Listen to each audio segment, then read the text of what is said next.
Hey guys, how's it going? Welcome to my video. So I just want to give you guys a quick fix if you guys have this problem with your Chevy.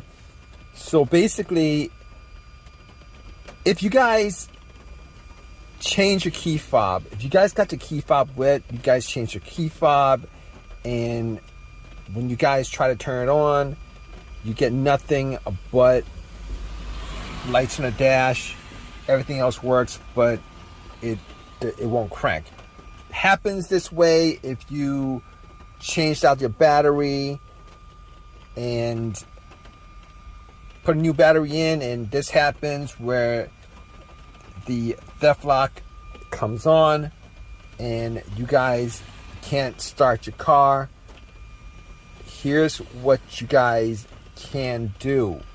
All right, there's a bunch of scenarios why this happens, but apparently GM has a pass lock on their cars, and if you guys change out the battery, it activates the pass lock.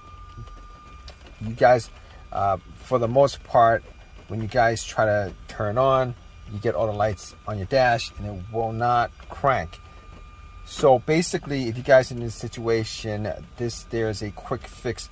So what you guys want to do is you guys want to press the unlock button on your driver's side door and try to turn it on.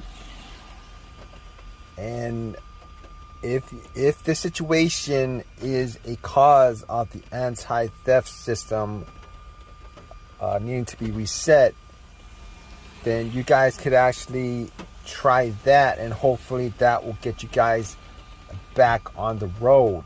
So if you guys have any of your own personal experiences with this, definitely leave a comment in the comment section. Please subscribe, please give me a thumbs up, all that good stuff. All right guys, take care.